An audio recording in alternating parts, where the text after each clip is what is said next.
Me piden que regrese la novela En Destino que acabas de publicar, Andrés. Reúne en cierto sentido algunas de tus principales preocupaciones como escritor. La idea de la guerra civil con una visión no maniquea del conflicto, Madrid, por supuesto, y en algún lugar la confusión de géneros entre el diario, la crónica y la novela, aunque toda la novela sea ficción. ¿Por qué no nos dices un poco de dónde nace esta novela? Bueno, en realidad la novela es una novela que se lleva escribiendo mucho tiempo. En uno de los primeros tomos del diario, de mi diario, del Salón de Pasos Perdidos, cuento como un deseo, en aquel momento muy lejano, de escribir una novela que sirva a todo el mundo. Porque me doy cuenta de que la historia, la crónica, eso que he hecho en otras ocasiones, que es historiar la historia reciente de España, no es satisfactorio para casi nadie, porque realmente la historia está descacharrada siempre. Faltan muchos documentos, faltan testimonios y al final todo resulta muy confuso y muy inestable. En cambio, la ficción, como es un mundo hecho de la nada, está hecho a la medida del escritor y también del lector que la completa, ¿no? Y finalmente la ficción da sentido a la historia, da sentido a la crónica. Y esto hace que el lector se sienta más consolado por un tiempo, un momento, y también se siente más concernido, porque le pasa a él lo que a la historia, nos pasa a todos, lo que a la historia, que no tenemos sentido, que no tenemos una idea clara de lo que es, no tenemos argumento nosotros, y en cambio en el argumento de una novela que tiene principio, desarrollo y desenlace, sí vemos como una especie de curva que agrupa todo armónicamente y que lo pone en su sitio. Y esto sí que es importante. Y por eso esta novela, yo desde el primer momento veía que en la literatura española faltaba una novela que nos sirviera a todo el mundo. Eran generalmente novelas, a veces muy buenas, pero de parte. Es decir, de parte o con una visión muy negativa del propio bando o muy positiva del propio bando, o una visión, pero siempre de un bando y siempre de una parte. Y esto, yo decía, bueno, esto no es sino una prolongación de la división de la crónica o de la historia. Y esta novela de todo el mundo. Y yo pensaba, porque decía, bueno, Guerra y Paz. Guerra y Paz es una novela que concierne a todo el mundo, que convoca a todo el mundo. Pero es normal porque lo que se produce en Guerra y Paz son unas guerras de ocupación del ejército francés contra el pueblo ruso. Es decir, el pueblo ruso es un bloque entero y eso es posible hacerlo. Es decir, porque hay dos mitades claramente antagónicas. Pero claro, en la guerra civil esas dos mitades antagónicas son la misma. Es decir, la España que está en guerra es la misma España. En cierto sentido sí está esa reconciliación que propone la ficción en Por quién doblan las campanas de Hemingway, ¿no? Que es alguien muy partidario de la República que descubre algunos de los errores y horrores de la República y los refleja en su novela, o La esperanza de Malraux. Pero yo antes quería más bien preguntarte los materiales de construcción de la novela, porque son materiales de la realidad. ¿Cómo fue ese proceso de documentación para reconstruir este Madrid de 1945? Bueno, esta novela, en cierto modo, ha sido sencilla porque esa reconstrucción de materiales ya estaban acopiados desde hacía muchos años. Es decir, yo llevo trabajando el periodo, tú hablas ahora de Madrid, hablas de la Guerra Civil. Bueno, digamos, tengo carpetas, tengo libretas donde voy acopiando, voy juntando esas cosas y cuando de pronto, de una manera bastante inesperada, hace como 2 o 3 años, debí pensar, es el momento. Y surge de una manera natural. Es decir, no está pensado, no hay un trabajo aquí de archivero que va tirando de erudición para ir pegando, corta y pega. No, ha salido, se conoce que me pasa un poco en esta novela lo que les ha pasado a muchos pintores, ¿no? Que se han pasado años y años en la academia, pintando academias, haciendo cuerpo humano, naturaleza muerta, etc. Y un día deciden cerrar todo esto, salir al campo, salir a la naturaleza o a la calle y empiezan a pintar de una manera muy suelta, pero esa soltura viene sujeta a muchos años de estudio y de observación cuidadosa y casi de una manera instintiva salen, ¿no? Había en una conversación muy interesante que tuviste sobre este libro con Maite Rico, publicada en El Mundo, decías la responsabilidad del novelista cuando trata personajes de la realidad, personajes históricos dentro de la ficción. ¿Cuál es esa responsabilidad? Maite lo planteó muy bien, porque recordó que en la primera versión que yo hice de la crónica de 1945, La noche de los cuatro caminos, que perfuma la novela esta. Porque esta novela no es una novela política, no es una novela de posguerra, no es una novela ni mucho menos ideológica, es una novela de amor y de aventuras. Y Maite me decía, bueno, es que tú en la crónica que está detrás de esta novela afirmabas contra la opinión de tus colegas novelistas que te animaban a hacer una novela, y yo les decía, no, con esta crónica no se puede hacer una novela, porque las crónicas históricas tienen, digamos, una estructura que ha de ser seria, que no puede estar contaminada por la ficción. Si yo en aquella crónica digo que el Partido Comunista paga a sus sicarios, a sus militantes, 1.000 pesetas por muerto, quiero que se sepa que es verdad. Y que hay un documento que lo sustenta. Y que hay un documento y hay unas declaraciones de los propios comunistas delatándose unos a otros. Y si cuento que hay un boxeador en la Dirección General de Seguridad que pega palizas a sueldo cuando los policías están cansados, quiero que se sepa que es cierto, que no es una imaginación del escritor. Y es importante esto, es decir, no contaminar los hechos con en fin, ideas, o sobre todo con ideología, o de una manera tendenciosa, o incluso cuando el escritor quiere llevar los hechos a su molino. Todo esto me repugna bastante. Y además, Galdós, por ejemplo. Galdós es una persona que o Tolstoy, son enormemente cuidadosos con los hechos históricos, los personajes históricos. Y en el caso de Galdós, bueno, es el novelista del siglo XIX en los episodios nacionales, pero él es un hombre que todo aquello que cuenta de los personajes históricos, Fernando VII, la reina Isabel, Cánovas, en fin, de cualquiera, están sujetos a documentos históricos muy ciertos. Y el resto es ficción. ¿Y cómo cuenta esos hechos? O sea, es decir, ¿por qué los episodios nacionales los consideramos novela y no crónica? Bueno, porque Galdós tiene una habilidad, y es que al final a mí me costó mucho entender que los episodios nacionales es una novela de amor. En varias series, pero lo que y en varias parejas. Y en varias parejas. Lo que le interesa a Galdós de verdad son las mujeres y es el amor. Y eso es justamente lo que le mueve a contar la historia de España. Bueno, yo he aprendido, creo, de Galdós esa lección.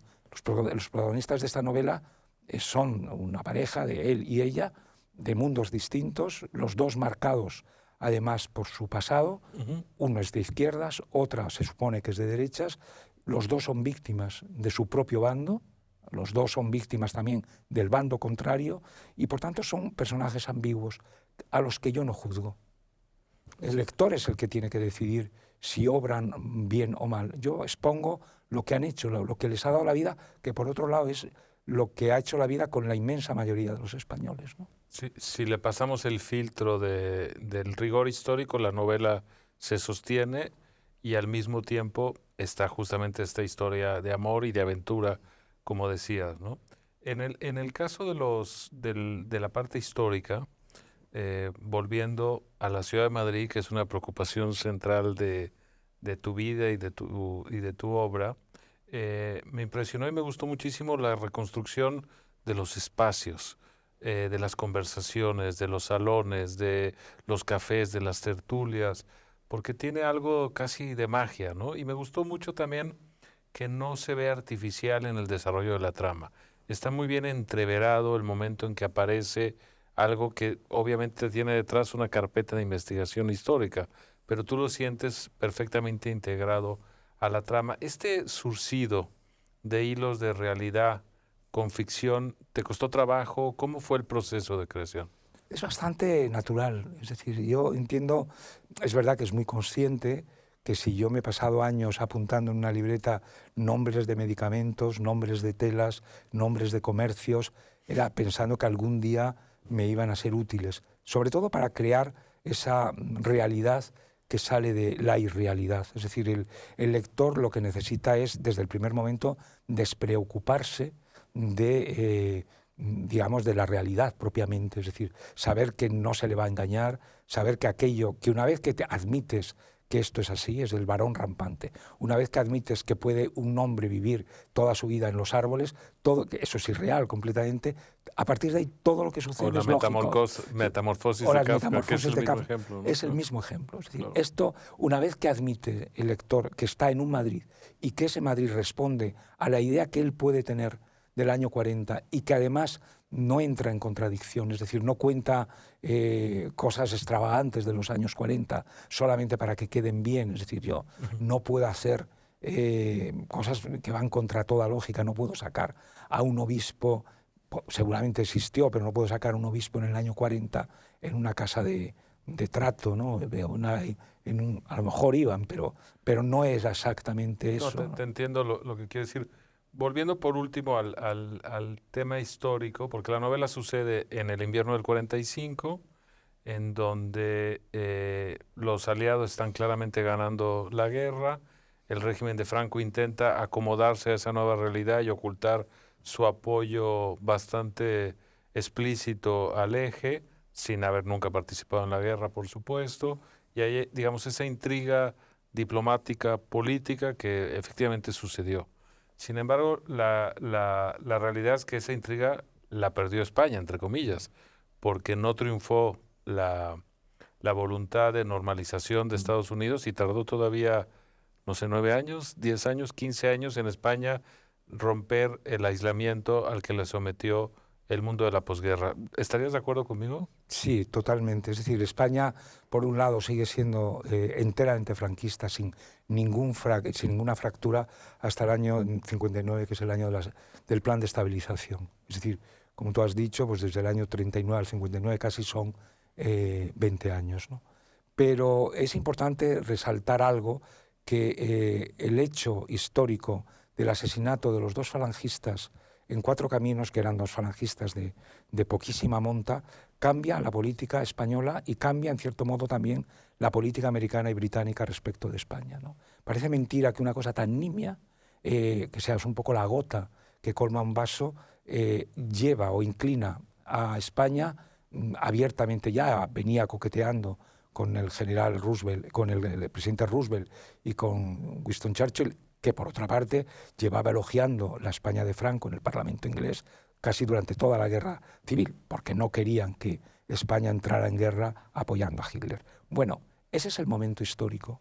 Y es interesante porque los servicios secretos americanos traen al protagonista de mi novela a Madrid para que les ayude a que Franco, digamos, sin ninguna reserva ya, se pase del lado de las democracias occidentales y al mismo tiempo reventar o desarmar los pequeños núcleos muy activos y muy reactivos de Falange que estaban furiosos porque perdían la guerra mundial. Claro. Y que querían no solamente abrir España a los nuevos vencedores, sino que querían cerrarla aún más, un poco, digamos, en fin, bastante disgustados por la deriva de la historia, ¿no? Para ellos. La estrategia de Franco con el crimen de Cuatro Caminos es primero hacerlo público, a diferencia de la mayoría de los crímenes políticos que se querían silenciar para no alarmar a la opinión pública y también para transmitir la idea de que estaba todo bajo control, y luego congregar a toda la sociedad en un acto de repulsa para que los aliados vieran que el gobierno estaba apoyado por la sociedad. ¿Es así? Exactamente así. Y lo que es curioso, para mí por lo menos, es que cuando yo me tropecé por primera vez con el dossier de La noche de los Cuatro Caminos en la Cuesta de Moyano, yo suelo hacer una broma sobre eso, y esto no pasa ni en las novelas malas, es que vas a comprar en una feria de libros viejos y te encuentras un expediente de alto secreto de Estado, con fotografías originales, propaganda comunista original, la memoria de los jueces, en fin, esto no pasa.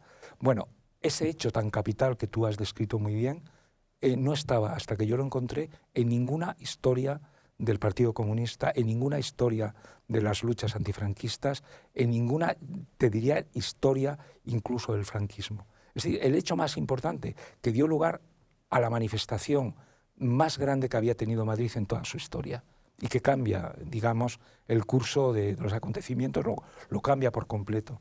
Y ahí es donde justamente interviene los Estados Unidos, que han estado apoyando todo el tiempo al Partido Comunista hasta ese momento. En el momento que ya Alemania pierde la guerra, Estados Unidos e Inglaterra dejan caer por su propio peso al Partido Comunista, y el Partido Comunista tarda, después del fracaso que ha supuesto para ellos el atentado de los Cuatro Caminos, no esperaban una respuesta popular de esta naturaleza. Y una represión policíaca tan y una salvaje. represión mucho más salvaje de la que había habido hasta entonces. Esto les lleva al fracaso de la lucha armada que Carrillo y Pasionaria, en desacuerdo incluso diría que con Stalin, ponen en marcha en España con la invasión del Valle de Arán del año 44, y en España la lucha armada dura, del Partido Comunista dura hasta el año 47, en que dan por concluido esa lucha, y Franco, en respuesta, emite un bando dando por terminada la guerra civil.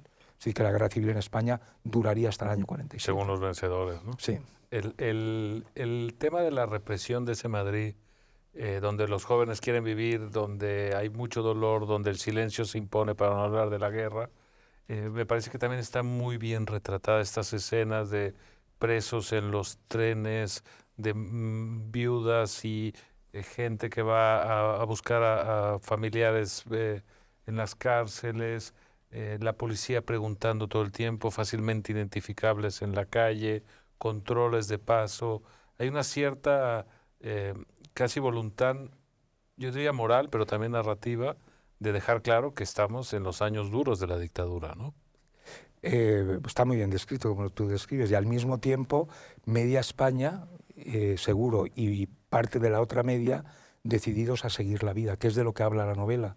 La novela habla de las fiestas en Pasapoga, habla de los cines, habla de las kermeses, habla de los comercios, habla de la Plaza Mayor, de los belenes, habla de toda esa luminosidad un poco en blanco y negro y tamizada por el extraperlo, bueno, de una media España larga o tres cuartos de España que quieren salir adelante. Porque al fin y al cabo la novela, como te decía, no va de esto y no es directamente sobre esto. Es decir, esto no está en primer plano. No, es el decorado en el que es el decorado para, digamos, para la acción principal, que la acción principal, como en La Cartuja de Parma o como en los episodios nacionales, es el amor, que finalmente triunfa porque son dos seres, los protagonistas, libres, que eso es lo más raro, encontrar dos personas libres en ese momento, donde era muy difícil ser libre, porque venían de una España enormemente polarizada, por un bando o por otro. Eso que se ha llamado luego la Tercera España ya en ese momento no existe. Incluso en la construcción de sus identidades personales, ¿no? Porque él es hijo de un gitano criado en un orfanato y ella es hija de la más alta aristocracia, ¿no? Y creo que eso también está buscado, ¿no? Que hubiera estos contrastes tan dramáticos. Él es hijo de una gitana y se supone que de un aristócrata jerezano, una gitana... sí, que embaraza casi adolescente sí, y abandona. Que es muy adolescente y abandona al muchacho, relativamente lo abandona, lo deposita en la inclusa y la que va a ser, digamos, el amor de su vida es una mujer que es, que es aristócrata, pero que a su vez está en conflicto con su propia clase, ¿no? Claro. Él es un hombre realmente atractivo, es un hombre alto, moreno, tiene una cicatriz, ha luchado en Francia, es un hombre que no presume de nada. Es un hombre que viene, lo cuentan en las primeras páginas, viene con una medalla de plata al Congreso por el valor en la Segunda Guerra Mundial. Y con una sentencia de muerte secreta. Y con una sentencia de muerte secreta. Y ella, a su vez, es una mujer que ha sufrido muchísimo también. Y que, digamos, encuentran, por un lado, dos desesperaciones y seguramente cuando pensaban que ya no tenían ninguna salida. Y son dos gentes a las que la vida les resulta, en medio de todo, muy fácil. Viven fácilmente, es decir, tienen facilidad para muchas cosas. Es decir, no se apuran por nada, no se ponen nerviosos por nada, es decir, son dos, yo los veo así, como dos héroes realmente. Sí, apuestan por la libertad en un mundo en que se estaba en contra, ¿no? Sí. En cierto sentido. ¿Cuál sería la refutación que esta ficción hace sobre la manipulación en torno a la memoria histórica? Porque entiendo que es también una de tus grandes preocupaciones intelectuales, ¿no? Está en Las Almas y las Letras, que me parece un libro crucial de nuestro tiempo, y está en tu labor pública, ¿no? Es decir, ¿por qué es para ti tan importante dejar claro que hubo víctimas y victimarios en ambos lados? Bueno, porque hasta que no se resuelva esto, prácticamente nuestra naturaleza humana como personas estará siempre en un enorme conflicto y escindida. Todo el mundo en España, por el hecho de nacer aquí, parece que viene al mundo con la pregunta: ¿yo qué habría hecho el 18 de julio? ¿Yo qué habría hecho en la guerra civil? ¿Yo en qué bando hubiera estado?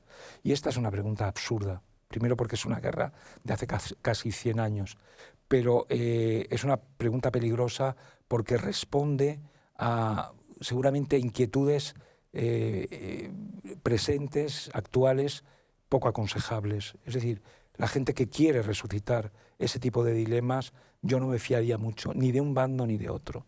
La memoria histórica, yo he sido, lo he contado algunas veces, durante 3 años, parte de un comisionado de la memoria en Madrid, que creó la alcaldesa Carmena, en el que estábamos representadas todas las fuerzas políticas que había en ese momento en el ayuntamiento. Tú estabas por Ciudadanos, ¿no? Yo estaba por Ciudadanos. Bueno, el 95% de las decisiones que se tomaron allí fueron por unanimidad. Quiere decir que la reconciliación y el consenso no solamente son deseables, sino que son posibles. Quien esté enterrando ese tipo de enfrentamientos es un insensato, y además no va solamente contra los tiempos, es que va contra la lógica, es decir, va contra el sentido común. Todo el mundo quiere entenderse. Todo el mundo, es decir, porque vivimos mucho mejor de acuerdo que en desacuerdo. Claro, los que viven con rentas del desacuerdo, lo que quieren es que el desacuerdo perdure durante muchísimo más tiempo, ¿no? Y en este caso, digamos, la tentación, yo podría haber hablado en la novela de estas cosas, ¿no? Puesto que de esto, hombre, no sé mucho, pero le he dedicado muchos años y mucho tiempo, pero no he querido, es decir, he querido mantener la novela mucho más pura en su sentido novelesco. Por eso es tan Baroja, por eso hay un homenaje a Baroja al final, es decir, que me gusta que el espíritu de Baroja esté por toda la novela. Se parece un poco al final de la novela de Unamuno sobre metaliteratura, ¿no? Sí. A Niebla. La Niebla. En donde los personajes van a reclamarle al autor. Sí, el Augusto Pérez. Exacto, aquí no van a reclamarle al autor, sino a pedirle que los cuente. Que ¿no? los cuente, sí, sí. Y Baroja con prudencia dice: no, esta no me toca, no es mi historia. Esta novela no es mi historia, que la escriba otro, ¿no? Exacto. Y hay otros homenajes en el libro, ¿no? Por ejemplo, a Cansino. Bueno, en el libro he tomado prestados 2 o 3 escenas de unas memorias sensacionales, un diario de Cansinos que se llama Madrid 1944, y también de los diarios estupendos de Morla Lynch, los diarios de Berlín. No el que escribió en la Guerra Civil aquí cuando era agregado de embajada y luego embajador de facto, sino este otro de Berlín, donde él ya a toro pasado cuenta cosas de Madrid y cuenta cosas del Madrid de los años 40, cuando él vuelve y describe este Madrid, que curiosamente el Madrid de los vencedores no hay tanto sobre él. Es curioso, yo he leído mucho de... Bueno, en Agustín de Foixá, por ejemplo. Sí, pero Agustín de Foixá, su novela es de guerra. Claro. No, pero de posguerra no hay tanto. O sea, de posguerra netamente. Curiosamente, después de la guerra en España no hay libertad de prensa, como es bien sabido. Claro. Y los periódicos están llenos de relatos, pero son unos relatos un tanto anacrónicos, están...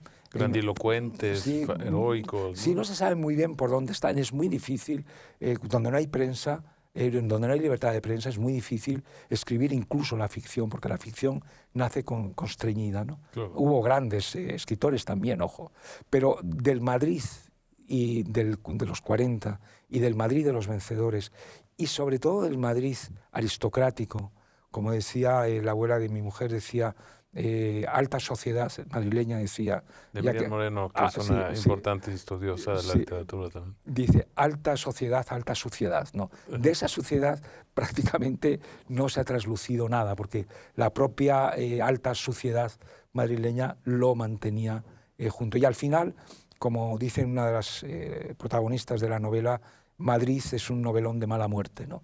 En esos años, ¿no? Entonces había que redimir a Madrid, porque Madrid es una ciudad, como todas las ciudades, maravillosa como marco. Pero le faltan cronistas, le faltan poetas, le falta épica literaria y tú has ido contribuyendo a que la vaya teniendo, ¿no? Qué bueno.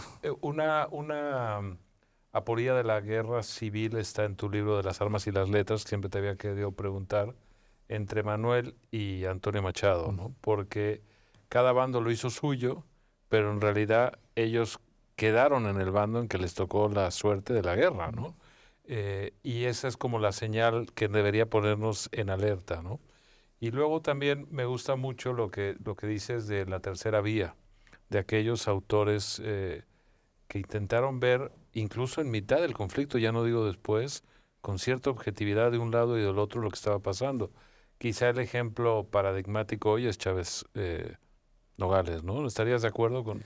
Chávez y Clara Campoamor. Digamos lo que peor dice de nuestra historia reciente, como españoles y como amantes de la literatura, es que hemos tardado 50 años en recuperar un libro capital como el de A Sangre y Fuego de Chávez o el de Clara Campoamor, que es nada menos la mujer que trae el voto femenino a España. Desde el lado conservador. Desde el lado liberal conservador. Y bueno, enterrados, ¿no?, debajo de una alfombra por los dos extremos.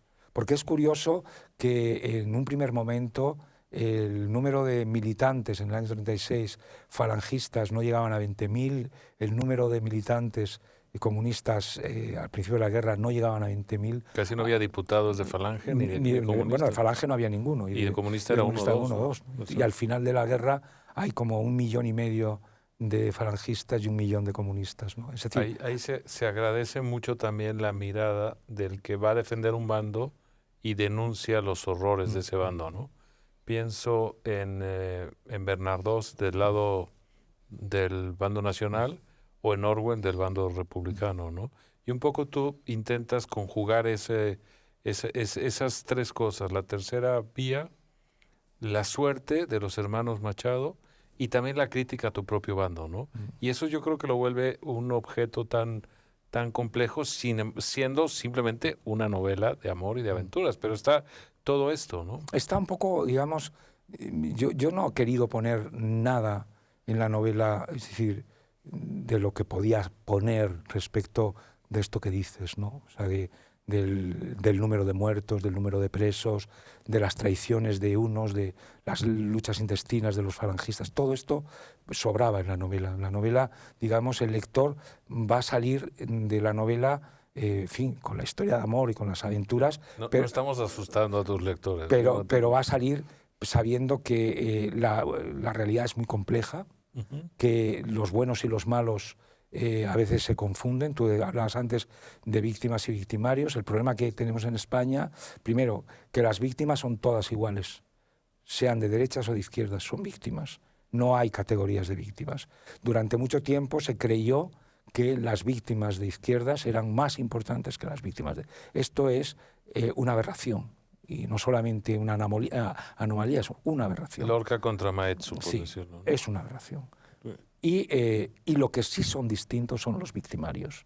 Los victimarios, cada uno tiene la maldad a su manera. Y todavía es más complicado cuando esos victimarios, muchos de ellos, fueron a su vez víctimas. Porque entonces ahí ya es imposible. Es decir, hay muchas gentes que fueron víctimas netas del franquismo, pero que a su vez, durante los 3 años de la guerra, fueron victimarios netos también, sin escrúpulos, sin piedad, ¿no? Estoy seguro. Hay dos paradojas para alguien con mi perspectiva. Una es que yo me crié en la cultura del exilio republicano en México con 4 abuelos exiliados del otro lado del Atlántico. Y por supuesto ahí no había ningún matiz. no había ninguna posibilidad de entender nada del otro bando, ¿no? Entonces se tenía la certeza moral de estar del lado correcto de la historia y todo lo que se había hecho del otro bando estaba mal de la A a la Z. Y en ese sentido, estos libros como Las armas y las letras son muy educativos también para los hijos del exilio, porque entiendes que ese conflicto fue efectivamente una guerra civil. Y una guerra civil parte familias, parte pueblos, parte comunidades, parte asociaciones. Es un enfrentamiento ciego y sordo, aunque haya un motor de los históricos que unos tengan razón y otros no. Una vez que estalla, no puedes juzgarlo entre el bien y el mal porque entonces te pierdes, ¿no? Así que eso como hijo y nieto del exilio, Pues te lo agradezco. me llena de orgullo y de satisfacción, aunque también te diré que no sé si tu caso es demasiado extrapolable a otros, porque generalmente esta es una herida todavía muy abierta en muchos de los exiliados. Yo, por suerte, fui amigo mucho de otro exiliado ilustre mexicano, de Ramón Gaya, que él, bueno, se comió todo el exilio, naturalmente, 13 años en México y luego el resto en Italia, Roma, ¿no? en Roma. Y él, en todos los años que fuimos, no amigos, muy amigos, jamás habló de la guerra civil, porque era consciente de que esto, lo único que decía, nos hicieron perder miserablemente muchos años. Es decir, que él era consciente de los, digamos, de los crímenes de su propio bando y, por supuesto, de los crímenes de los otros. Y No, prefería, digamos, decir, bueno, ya está bien. aunque se expresaba con pinceles y ahí sí aparecía la guerra, por supuesto, sí. ¿no? Aunque no tanto. Y el otro tema es alguien que viene de una sociedad tan conflictiva como la mexicana, en donde la violencia está a flor de piel, descubrir que el conflicto en la sociedad española está inducido desde el poder. Que la sociedad es mucho más tolerante y busca el entendimiento y hay una cierta armonía entre clases, profesiones y la gente común y corriente, y que el enfrentamiento está inducido desde el poder. ¿No habría que hacer un señalamiento de esto? Tú lo intentas, desde luego, Bueno, y ¿no? tú lo intentas y lo intentan muchos amigos.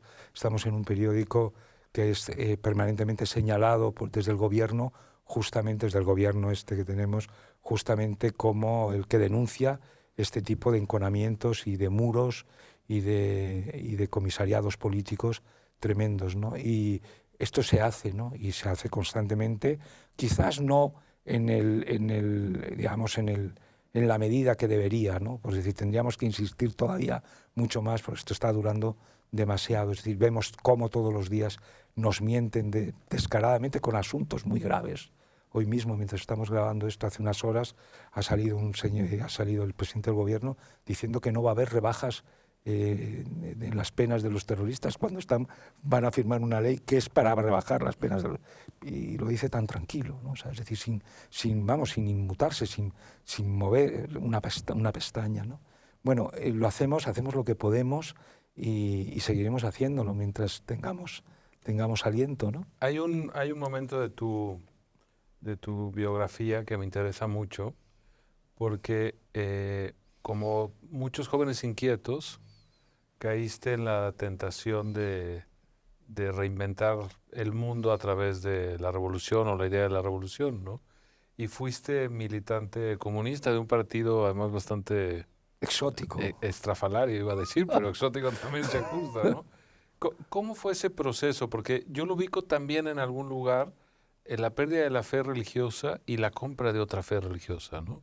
Sí, cuando eres muy joven, lo que estás intentando es tener cosas muy firmes a las que agarrarte. La fe religiosa es muy fuerte, te promete cosas, en fin, que nadie, si fueran ciertas, nadie con juicio abandonaría. La vida eterna, bueno, esto es realmente una bicoca. O sea, si ya te abonarías directamente. Cuando te das cuenta que esto racionalmente hace aguas por todos los lados, dices, bueno, pues ya que no tengo posibilidad de una vida eterna, voy a tener aquí una vida justa, enteramente justa. Y me la está ofreciendo el socialismo, el comunismo. Entonces, cuando te das cuenta que el comunismo en el mundo solo ha traído dolor, y solo ha traído división, y solo ha traído miseria y persecución y libertad, pues se te cae abajo. Yo, digamos, como muchos jóvenes, he caído de una manera militante en esas dos fes primeras, la primera y la segunda. Pero también he tenido una gran suerte, que yo creo que es, en fin, una hada madrina que ha hecho que yo abandonara muy pronto las dos. Es decir, la religiosa con 17 años y la comunista diría que con 20. ¿Cómo se llama el partido en el que militó? El partido, ni siquiera podíamos pertenecer al partido, sino porque era un partido maísta, teníamos que pertenecer a la organización juvenil del Partido Comunista de España Internacional. Y la organización juvenil se llamaba la Joven Guardia Roja, que era exactamente la que llevó a cabo en China la tropelía de la revolución cultural, de 4 millones de asesinatos, destrucción del patrimonio cultural en el 80%. En fin, nosotros apoyábamos estas cosas que el periódico pro-chino Pekín informaba puntualmente, ¿no?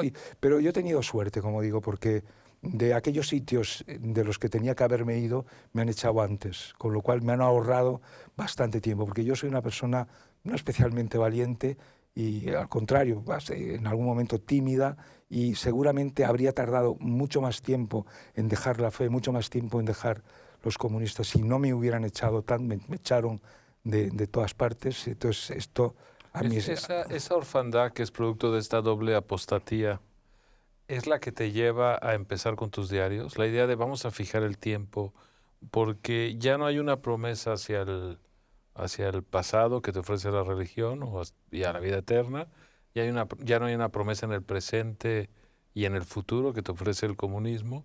Bueno, quizá está solo en lo literario, ¿no? ¿Ves un vínculo? No. No, más que en lo literario, en lo personal. En lo personal. No es posible una vida ultraterrena, no es posible un paraíso terrenal. La única posibilidad es hacer de tu vida privada, de tu vida personal, hacer algo decente, hacer un proyecto con el que estés conforme y bueno, con las responsabilidades civiles correspondientes. Es decir, que no estás aislado, ¿no? Yo no me he creado una especie de Carmelo donde estoy yo solo, ¿no? O sea, que tengo familia, tengo hijos, tengo mujer, tengo amigos, tengo una profesión, unas responsabilidades laborales que trato de cumplir, pero los diarios son el reducto donde esto se ordena también.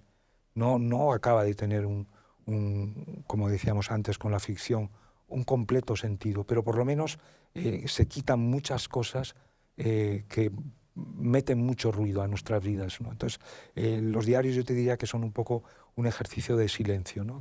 Pero en cierto sentido son diarios macerados, ¿no? Puestos a reposar.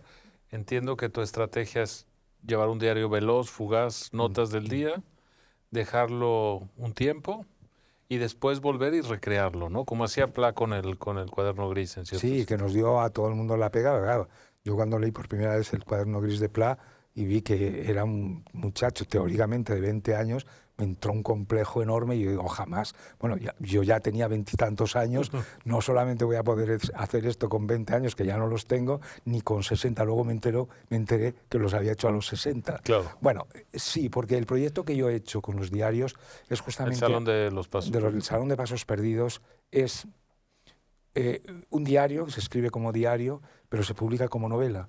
Claro. Y se publica como novela justamente porque trato de darle esa especie de unidad o de sentido que el diario no tiene, porque el diario es como la propia vida, pues va sucediendo y va de una manera desordenada. El reposo, la reescritura, años después, lo que te da es la facultad y el poder de decir esto lo suprimo, añado otras cosas, lo voy componiendo y por tanto es un proyecto netamente literario. Varias preguntas en cadena, ¿no? Una, ¿esos diarios los conservas o los vas destruyendo, la materia original? Al principio, porque se van a publicar en algún momento. No, ¿sí? Yo espero que no. Yo espero que si eso ocurriera, espero que... Al principio los destruí unos cuantos, ¿no? Pero me resultaba mucho más difícil destruirlos que esconderlos. Entonces están escondidos y yo no los he leído ni publicados, ni la materia prima, como tú llamas, ¿no? No, para mí ya no tiene interés, pero me da pena porque Mira, Ramón Gaya contaba una cosa muy bonita cuando se embarcó en el Sinaya, que os lleva Claro. a tu familia a México y a él también. Él contaba algo muy bonito. Decía que había gentes en el Sinaya que conservaban los vasos de hierro o los platos de hierro que habían tenido en la guerra y en los campos de refugiados, a pesar de que eran testimonios de sufrimiento. Del horror absoluto. Del horror absoluto, pero que no se querían desprender. Yo muchos años después, ya muerto mi padre, mi madre sacó, no se sabe de dónde, un plato, el plato de hierro que mi padre había tenido durante 3 años de guerra. Bueno, para mí los diarios son un poco parecidos, es decir, me da pena destruirlos porque son como el plato donde yo he comido durante toda esta especie de soledad, porque el diario es el lugar, digamos, sí, de la intimidad. De la intimidad, y sobre todo los que tenemos el espíritu de la escalera, que dicen los franceses, el esprit de l'escalier, que son esos que cuando ha estado con alguien y se va, dice, tenía que haberle dicho. Bueno, pues llevo un diario porque tenía que haberle dicho, tenía que haber escrito, pero ya cuando ha pasado todo. Claro. Y ese es el momento del diario. ¿Te has arrepentido? ¿Cómo descubres qué intimidad de los otros puede estar reflejada o no? Porque no solo está contada en el Salón de Pasos Perdidos la vida de los demás, la tuya, sino también la vida de los demás, la familia, desde luego, pero muchos encuentros que vas teniendo, ¿no? ¿Cuándo piensas que es justo, prudente, vulnerar el pacto de la confianza con los demás? Bueno, si hay un pacto, lo respeto siempre. No, bueno, por supuesto. Si es si hay un pacto, claro. Si hay un pacto, es decir, si es un amigo que me cuenta una cosa y que yo ya entiendo que no se puede contar, no le he contado nunca. Pero a menudo sucede que las gentes te cuentan cosas... más bien con el propósito... Con el propósito de que salgan, ¿no? Y una vez que se ven que salen, a lo mejor pueden protestar. Pero yo esto, como saben los lectores del Salón de Pasos Perdidos, está bastante, digamos, cuidado, porque no se cita a las personas por su nombre. Sí, hay que reinterpretarlo. Bueno, y esto ya son X, son Y, son iniciales muy difíciles de desencriptar. Y por tanto, a mí lo que me interesa no es la persona. Son diarios... Entre otras cosas, de situaciones, de conflictos, son sobre todo de ideas, claro. de sentimientos, de hechos, pero no de personas. Porque normalmente, yo recurro siempre a un ejemplo. Si yo llevara un diario porque veo a gente importante y dijera, hoy he estado con X que me dice que no cree en Dios, pues esta anotación no tiene, es irrelevante, es muy superficial, es ramplona. Ahora, si yo dijera, acabo de estar con el Papa Francisco que no cree en Dios, bueno, esto ya cambia, fuerza, cosa sí. que es probable que tampoco crea. O sea, y entonces, pero no se da el caso, porque mi vida es, en general, estar con gentes igual de irrelevantes que yo. O sea, con lo cual da igual, aunque yo dijera, he estado con fulano de tal, seguramente en el barrio de al lado no sabrían de quién estoy hablando. Y por supuesto, si yo pusiera todos los nombres, que tienen las iniciales, y ese libro se publicara, no ya digo en Nueva Zelanda, digo en Andorra, los andorranos no tendrían ni idea de quién estoy hablando. Claro. En el tema también de los pasos perdidos, cada vez el lapso entre la novela que retrata un año y el año en concreto se está haciendo más largo. Sí, porque no me da la vida. Pero no te angustia, porque obviamente va a haber muchos diarios que nunca serán novelas. Sí, ¿no? Ese es un problema. Sobre todo, tengo 71 años y hay un momento en que ves que sí, que hay muchos diarios que no se podrán pasar a limpio y que quedarán ahí. Pero bueno, es así la vida. Y yo trato en este momento de ponerme a la par de la vida, pero quién sabe, no sabemos. Cuéntame un poco cuándo nació la idea extravagante y genial de volverte un Pierre Menard de nuestro tiempo, ¿no? Porque decidiste poner al Quijote en español moderno, ¿no? Pero siendo además absolutamente fiel al sentido de cada una de las palabras. En realidad es un trabajo de traducción, ¿no? Es una traducción. Es una traducción al español moderno, ¿no? ¿Cómo nació esa idea? Bueno, por un poco nació cuando me di cuenta, cuando publiqué una especie de continuación del Quijote, que se llamaba El Moris Don Quijote, y yo iba a presentarla por España, la España biodiversa, y la gente me decía, ¡ay, qué novela tan bonita, qué maravilla! Y es que he leído su novela y cuando he terminado de leer su novela me han entrado ganas de leer El Quijote, y al empezar a leer El Quijote, el original, claro, es que no entendía, escribe usted mucho mejor que Cervantes. Y entonces yo decía, bueno, esto no puede ser. Exacto. Esto no puede ser. Y entonces me daba realmente pena que mucha gente que sí había leído mi novela, que la había entendido porque estaba escrita en una lengua que entendía, cuando iba al Quijote original no la entendía, porque la lengua del Quijote es una lengua de 4 siglos atrás, ¿no? Y entonces sabía que era intocable ese asunto, que iba a tener enfrente a todos los puristas, que no son tantos, ¿no? Y trabajé mucho, fueron unos años maravillosos. Sí, porque te llenaste de vocabulario, de escenas, de fantasías. 14 ¿no? años de todas las tardes le dedicaba un momento, le dedicaba media hora, una hora, a veces toda la tarde. Fue maravilloso, sí, realmente, y en secreto. Ya solamente cuando la tuve hecha se la di al editor. Mi mujer me decía que estaba en el secreto. Obviamente me decía Miriam, pero ¿estás seguro? Mira que es que te van a poner verde. Y hubo una pequeña reacción en contra. Fuiste a Avellaneda con tu novela y luego Cervantes No, directamente. porque Avellaneda, porque Avellaneda... Bueno, es la segunda parte, sí, claro. pero yo no hablo, o sea, yo justamente tomo la novela para no ser Avellaneda. No, lo entiendo, pero... Sí, para no ser Avellaneda tomo la novela cuando Don Quijote ha muerto. Así Entonces es digamos, una novela de los personajes secundarios.